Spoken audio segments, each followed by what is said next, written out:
Good morning again, ladies and gentlemen.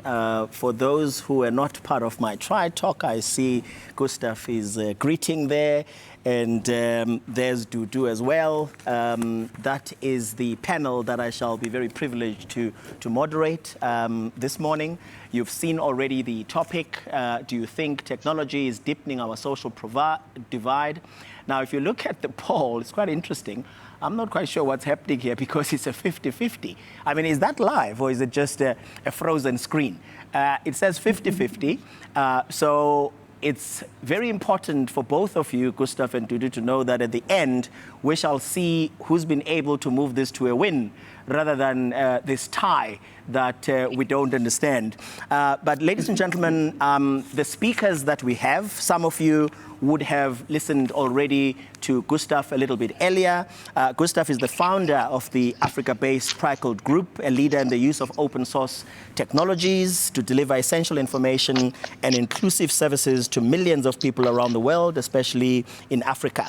He believes in the power of mobile phones to transform lives, inspired him to establish the Breakout.org in 2006, a social enterprise that develops scalable mobile solutions for social good. The rest of his profile appears on the platform. Please, we invite you to go to the platform, then you'll see what else Gustav has been up to. And Dudu Mkwanazi, who is very kind to be with us when she, at the moment, is on some kind of leave, some kind of taking a break and so on, but she's decided she's not missing out on the action. She's the former Chief Executive Officer of Project Isizwe, a non-profit organization advocating for free internet access within walking distance in low-income communities. She serves as an advisory board member for Girl Code and Fiam Wi-Fi in Lagos, Nigeria, holds a master's degree in public policy analysis from the University of Montpellier. And I suppose Dudu will speak a little bit of French as well later on for us. The rest of her CV appears as well on the platform. Now, without wasting any time, I see now that the poll has moved just slightly. It now says yes. Do you think technology is deepening our social divide? At 42%. And we have 50% for partiality and no at 8%. Now, we move over to Gustav. If you're ready, Gustav, your 5 minutes of fame starts now. I'm very strict with time, so if we don't stick to 5, I'm going to interrupt you. Over to you. I see I have a tough job here. I've got a very tough audience here, I think. So we'll have to work hard to get my audience to agree and believe on my point here. But I think as a maybe an opening statement, if we look at technology generally, we've been in a position where technology generally improves lives, and we've seen this over time. Books have been published. We've seen mobile phones launching. We've seen cars being developed. And generally speaking, when we look at technology, in the beginning, you always get the naysayers. And I know it looks like we've got an audience that's quite negative about technology. But I think when we look at any new technology, in the beginning, it looks quite frightening. It looks like it might cause more divide. So I'm sure when the first books were published by Gutenberg was sitting in a panel like this saying to people, actually, my books are not deepening the book divide. And I think that's always the problem in the beginning when you've got new technologies, that people believe that the technology will deepen the divide, when generally speaking, technology has been a leveler throughout our history. And so I think what we need to keep in mind when we have any new technology like mobile phones or technology or cars or books or anything like that, that it generally improves lives, because it generally, technology isn't inherently biased. So as an example, when you use a WhatsApp or you use a MOOC or you use some kind of information service, that technology does not know what race you are. It does not presuppose what gender you are. It doesn't discriminate against you because you are male or female or a different sexual preference. It provides information regardless of of your status, regardless of where you live, whether you're in the township or whether you live in a mansion. And so I think it is neutral in that regard. And I think that's the great benefit of having technologies provide information to us. Moreover, I think lately with things like SMS, WhatsApp, and AI, we have even more benefits. So, for instance, in the old days, or hundreds of years ago, maybe a book that you had access to, you still needed to learn how to read. Now we have AIs that have 100% attention to you all the time. They can provide support to you 24/7 in the language of your choice, and in the context and at the level that you require it. So, in other words, wherever, and I said it earlier, wherever in stage of pregnancy you are, or whatever state in your university degree you have. So I think without a doubt, it allows us to provide information at the right time, at the right context, free of any favor or any bias to end users. I want to qualify that statement, though, and I think this is a really important point around any technology that we make universally available, is it is a great leveler, but I think we do also need to protect the right to the access to the technology. So I think because technology is so powerful, because it is such a great leveler, I believe very firmly that specifically internet should be a basic human right. So just the same way that we all are protected from discrimination by our constitution, we're protected from our right to security is protected, our right to life and liberty is protected. I really firmly believe that certain countries, like South Africa, could lead the way by making internet and access to information a basic human right. Now, if we enshrine that as a basic human right, the access to specifically internet and digital technologies, then it will be a great leveler, because then we will have every person in South Africa being able to access the information that they need in the language they need 24/7 at the level that they require. And I think that will lead a incredible renaissance in our ability to provide both information and services to our end users. And I think most importantly, provide them the means to have agency in improving their lives. So obviously I'm a technological optimist, and I hope I've convinced some people here on the call that this is really our only hope, is to have technology break down these barriers. Because without technology, we will not be able to do so, and not for every person in the world. Thank you.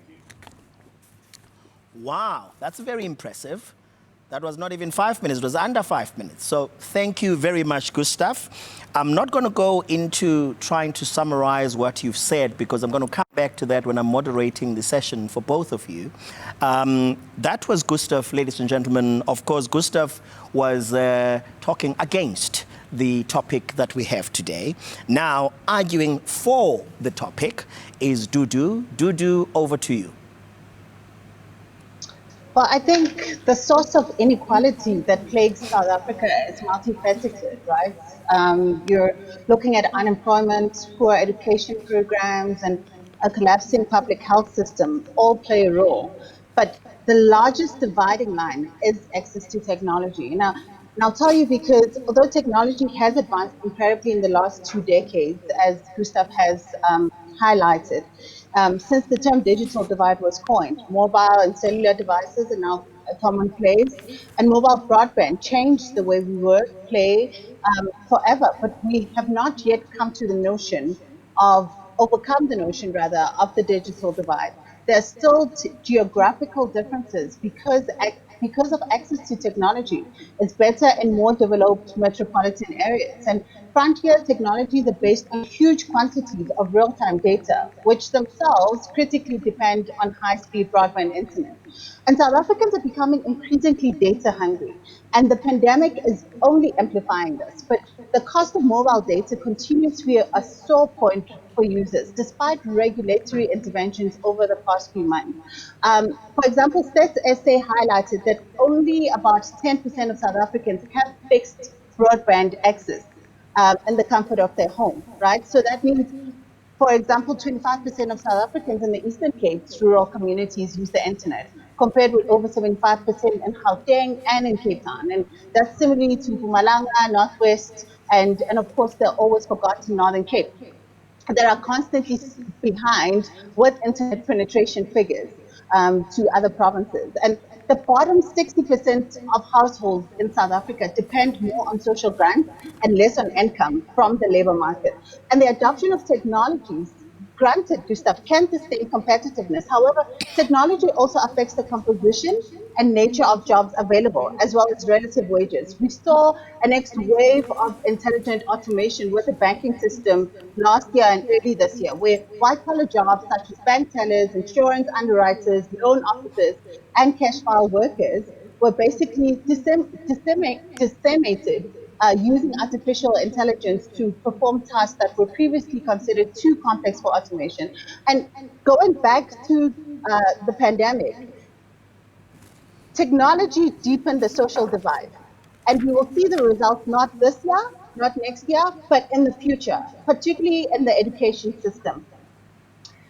Children have lost, particularly in Black public schools, have lost 2 terms worth of studying. Children could not access online education because there is no fixed line broadband in the township. Um, I liked what you said, Prof, earlier on in your talk when you said, your mom is slightly elderly, but she has access to the internet. My grandmother as well. But here's the reality. My grandmother, where she stays in that township, she's one of many that only have access to internet in the comfort of her own home. Her neighbors don't have access to the Wi-Fi that my grandmother has. And this is because if I didn't work in the industry, I doubt my grandmother would know what Wi-Fi is. I mean, just this morning she was telling me she needs to have a Twitter account so she can engage on this platform and this debate.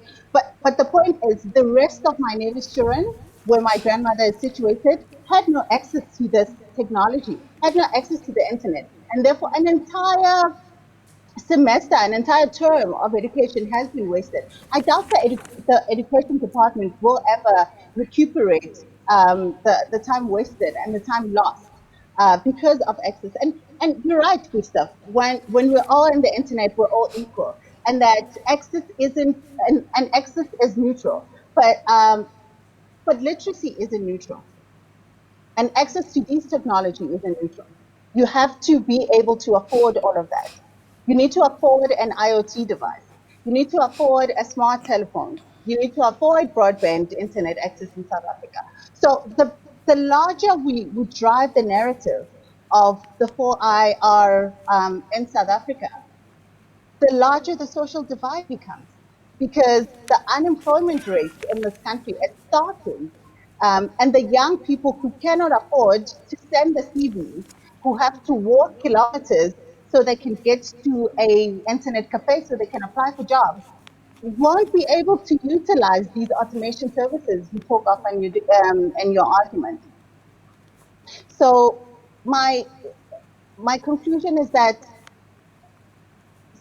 technology does deepen the social divide, and we need to address not only the economic aspect of it, the educational aspect of it, but also look at how technology is deepening the social divide as well as the entrepreneurial divide for young Black entrepreneurs who are without access to these technologies. I thank you. Thank you, Dudu. I have a fabulous panel. Both of you have exemplified good leadership by keeping to your time, which then enables us to have a very good conversation, a moderated discussion. I must confess that I am struggling with my Q&A on my platform. I can get anything except for my Q&A, so I'm going to improvise because I don't want to be held back by the technology now that is trying to sabotage me. But let's find a way to be innovative. While I listened to both of you, it was quite interesting to hear both of you. You, Gustav, talking about the leveler. You talking about yourself being a tech optimist. Talking about how this improves lives. Talking about how technology does not see color. I think my daughter would love that. You know, my daughter lives in the UK and is a master's student in psychology and drama, but does a lot of hosting of shows on gender-based violence with the United Nations. And she always says, Daddy, why are you men so bad? When you see women, everything just changes just because it's a woman who's come across you. So it's good to say, when you say that, it's neutral. No race, no gender. And then I listened to Dudu, and Dudu says, okay, whilst you, Gustav, would like, internet to be enshrined under our human rights and everything, but whilst we are talking today, when we do not have this human rights protection, what do we do with the fact that we have an issue that even her granny, who's like my mother, who has an ability to be able to use WhatsApp, who even wants Twitter now, and so on, but unfortunately constitutes not even 1% of where she lives. Very small, minute percentage. She also talks about the pandemic having deepened the social divide. Now, I'm going to start with you, Dudu, because I want to pose a question before we proceed. And I want to use your granny. Your granny's example for me is the one that I want to use because it's a very practical example of life. And I think it's important to say this because some people never realize who live in big cities. If you live in Joburg or you live in Cape Town, and you never do the great trek that some of us do every Christmas to go 600, 700, 800 kilometers away, you never get to experience the other side, okay? So now, when you mentioned your granny, when I go home, and I've done this for 30 years or more, my mother always doesn't have water. There's no water in the community. And she'll tell me stories about water not being there for 3 months, 4 months. And my mother has a van. So she gets her driver to drive her, collect barrels of water, and then it ends up becoming water for the community because other people don't even have a wheelbarrow in the community, right? Now, and also everybody sends a message to say, oh, Mrs. Mdwaba's kids are back, so, they're connected to some people. Can you arrange for us to get water? Then, of course, we pick up the phone, we scream and you threaten, and all of a sudden there's 20 cars arriving all at once just because you are connected to somebody, okay? And this is not how life should work. Now, my question is the following. Is the lack of the internet in places like where your granny is the problem? Or is the problem a delivery problem? Is it a delivery nature? There's just no delivery of services. Because I'm tempted to go with you that it could be the internet is deepening the situation. But in law, we talk about a sine qua non, a but for test. But for this, would that have happened? So I then say to you, but for the lack of service delivery, would we have the internet deepening the situation? I want to ask that question to you. And to you, Gustav, I hear about human rights. Now, in my other life, I chair human rights and responsible business conduct in the United Nations in Geneva. So for all the employers in the world. And I make all these interventions about, human rights and responsible business conduct. It hasn't taken like a wildfire in South Africa yet, responsible business conduct, but it works on how to protect people. So we in South Africa have got so many human rights. I think actually with the laughing stock of Africa, they say we have rights even for ants in South Africa. There's no right we don't have, okay? And of course, I believe ants should also have rights, right? But interestingly, we with all our human rights and all our strong laws have the highest unemployment in the world, have the highest Gini coefficient inequality in the world, are number 84 out of 190 in the ease of doing business. We are number 59 out of 63 in the IMD competitiveness index. We have youth being the majority of the unemployed and women being the majority of the unemployed. So what putting it in a human rights document can possibly do for anybody, Gustav? I want to know, with our track record. Okay? So over to you, colleagues. I may Whoever is go moved by first. that spirit first. Well, I suppose I am.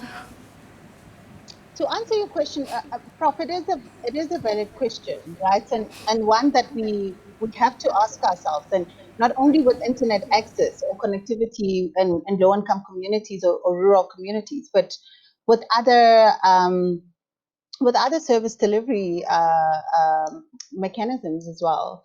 And having worked in the space around internet connectivity and internet access, right? There is the the the market is saturated around internet access and internet connectivity, and especially with different internet service providers. You walk out here in Bryanston and you see pink vans of Vumatel and you see Vox and you see all the other guys. But when you go into the township, just outside of Bryanston here, either in Alex or Tembisa even, you don't see the vans, the orange, the pinks, the green vans. And that's because, one, it's considered doing business. I mean, internet access or an ISP is a capital intense business. And therefore, delivering such a service from a private sector point of view is considered a business risk, number one. And the return on investment. I mean, let's look at the, the average monthly wage of the families living in the township, right? And the affordability index thereof, as well as there's a perceived lack of demand, that people in the township are happy with being consumers of mobile prepaid data. And that is all they can afford because they're happy to buy in small bundles.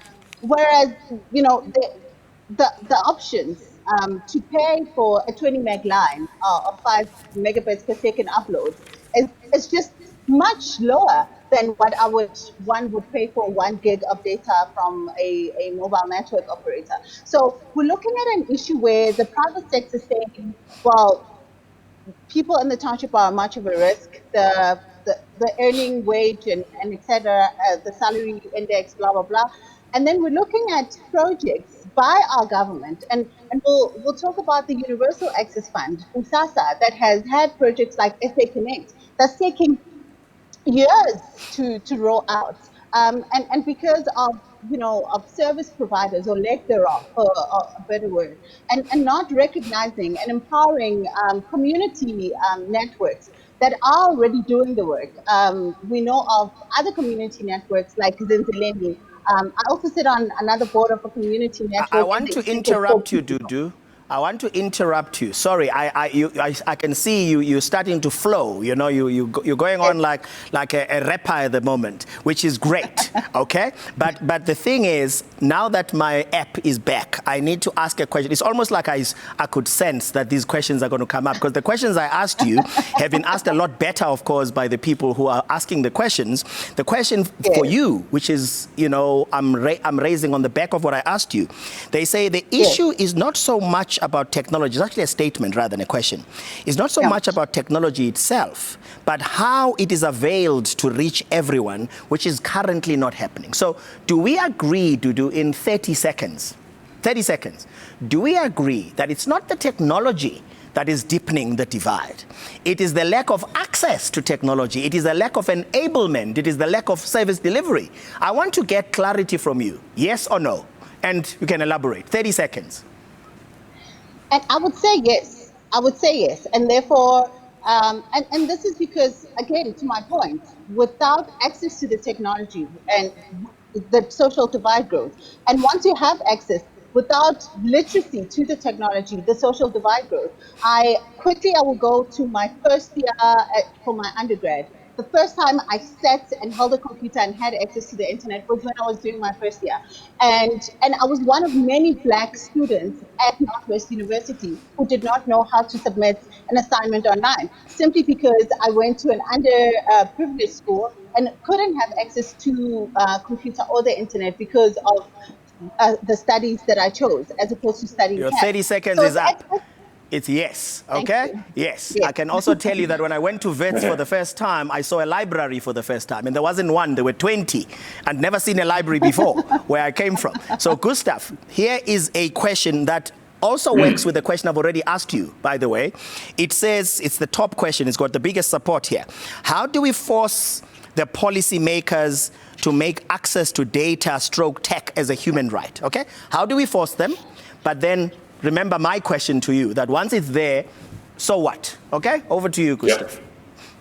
Yeah, I think that's an absolutely fantastic question. And I think it's also maybe a bridge between my position and Dudu's position. Is it's not the technology that's the divider. I think we agree that the technology that improves lives. It's the access. And so I think if we can agree to that, then we're flipping the arrow of causation. In other words, we're not saying it's the technology that's deepening the divide. What we're saying is it's the inequality that's causing the lack of access, and the lack of access is deepening our digital divide, which means we actually can get our positions to correlate. And therefore, we could say, well, actually, it's the inequality that's causing that. What we need to do something about is the inequality. And to your question is, what we need to do something about is universal access to the internet and universal access to the technology. As to how we do it, we have a fantastic example. South Africa's got one of the most comprehensive, universal, unconditional cash support programs in the world. SASSA.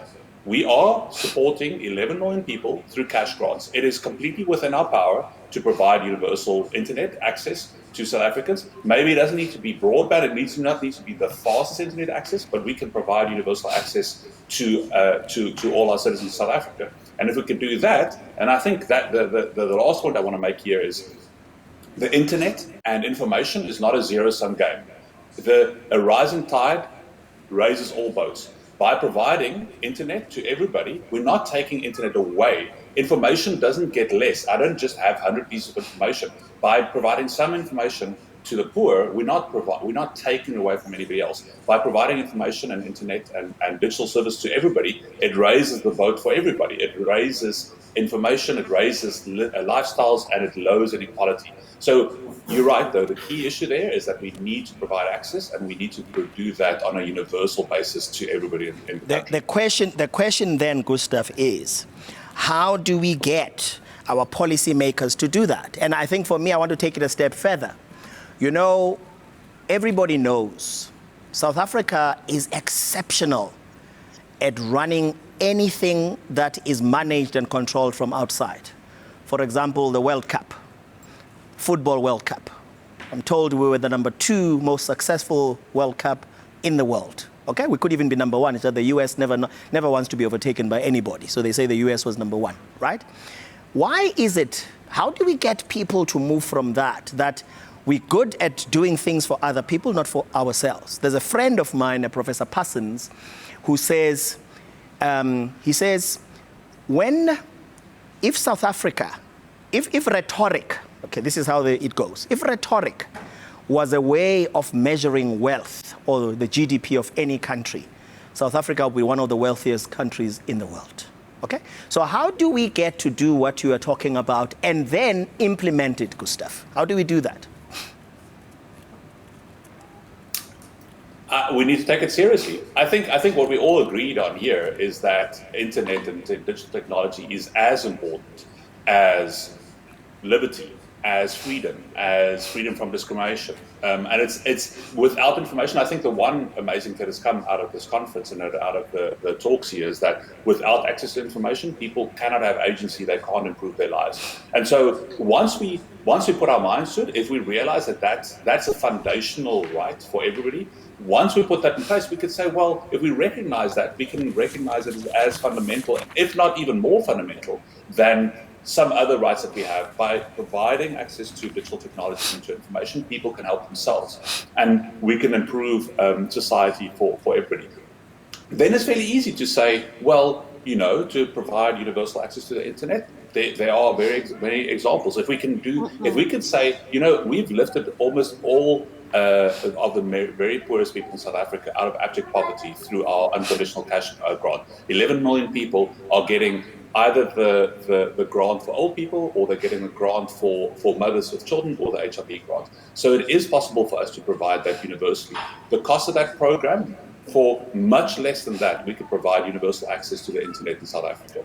And the power and that will provide to the rest of the country for us to to really build the economy of the future would be amazing. So both of you, maybe something you must think about in the background. Then I'm going to read the third question. I think the one area we have here about data cost and all of that, I think we've covered. And I'm going to go to another point that seems to be quite popular amongst in the questions that we're getting. But do you think perhaps, and I'm being serious, by the way, with this question, so don't start laughing and think I'm trying to be a comedian. Do you think perhaps that we should make internet access and matter that is important for voters? You know, the parties in this country seem to always go and find something to respond to what they think people want to hear and what people need the most. So do you think maybe it's one of those things we should, as a leveler that you say it is, Gustav, maybe we must put it on the voting slip, you know, vote for the country that will provide the most internet access and many other elements. But whilst you're thinking about that in the back, there's a comment here which I think is a comment to you, Gustav. It says, is tech actually neutral, with an increasing focus on tech design ethics, showing that how tech development is becoming an issue?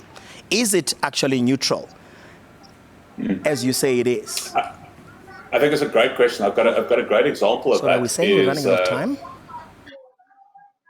We talk a lot about... oh, no problem. No, I was saying... AI is a great example of that. Dudu mentioned it, and I think one of the worries we have around AI is when the AI and the technology can reflect the biases of the creator of that technology. And I think one of the great examples is there was a fantastic example of Amazon.com that created AI algorithms to rank the applicants for technical positions. And guess what? The ranking was biased. It was racist. Why? Because the person who created the AI technology was racist and had a bias. So I think what we have to be very careful of is to distinguish the technology, the tool, the hammer, the AI, the internet, and confuse that with the creator of that tool. If you create it in a racist, discriminatory way, then the effects of the application of technology will be racist, discriminatory, and will deepen the digital divide. And so I'm not saying that AI isn't sometimes discriminatory and racist and all those other things. What I'm saying is we have to be extra careful, because I think sometimes what happens is we just have this, like, we call it the fairy dust. Oh, I'm just going to sprinkle some AI over this problem and it's going to go away. The challenge is obviously because we create it in a racist fashion. On the issue of fairy dust, I want to, sorry to interrupt you again. I want to go to Google because I'm watching the time as well. I want to go to Dudu. Dudu, I don't think this is what you were saying, but the statement here says the concern that we have is that South Africa will be left behind globally if we don't embrace technology. I don't think you were saying we mustn't. You were just saying it's deepening the divide. I think for me, that's what I feel, but I'm going to read the statement for you as it is. If we don't embrace technology and prepare our children for a future very different to our current reality, is there really an option to ignore technology? So over to you, Gugu. And I want you to imagine if you watched La Pantera Negra, I always think about it in Spanish, the Black Panther. That community that has vibranium. You remember what the vibranium did for Wakanda? It solved everybody's problems. If you watched it, it made everybody thrive, okay? Because the community was together. There was enablement from the top. So if you were to have this fairy dust that brings La Pantera Negra to our shores, what would you like to see? And talk to me again in one minute, and then Gustav will have 30 seconds, and then we're finished, and then I'll just round up in 20 seconds. So I think we need to really relook the private-public partnerships in South Africa, particularly when we have the conversation of enabling technology and particularly with internet access, right? Because that's a low-hanging fruit. We have our government with the Department of Telecom Communications. We have the universal access, and then we have the non-for-profits and the community networks, and then we have the internet service providers trying to bridge the digital divide. What is happening currently in South Africa is everyone is working in silos.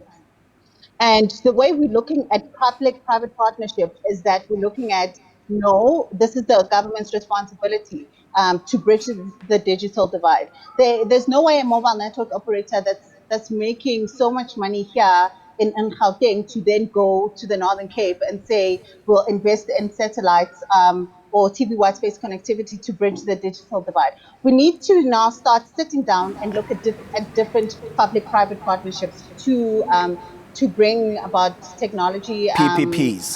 empowerment. Yes. Okay, that's it. Gustav, your summary, closing. I just want to say I agree with Buju. I think what we need is collaboration between all the parties. We need our mobile network operators to zero rate access. We need a firm support from government, from DTI, and from other departments to really take it seriously, to make access universally available. We need to recognize that this is a prime driver of our ability to be both an equal society and not be the most unequal country in the world, and to lead globally. And I think we can. I think we have great services, and I think we could be the leading country and show how that can be done. Thank you, guys. You were amazing. You were great. Thank you so much. And you found some middle ground, some kind of via media between the two of you. And now the result from the poll is 60% yes, tech is deepening the social divide, even though it could still be a little bit delayed. I saw the last time. And 40% says no, tech is not deepening the social divide. So with that, ladies and gentlemen, colleagues, thank you very much. That was a lovely conversation. I'm not going to spoil it with saying anything more. Time is up. So have a good afternoon. Enjoy the rest of the conference that we have. Thanks a lot. Thank you, Prof. Thank you so much.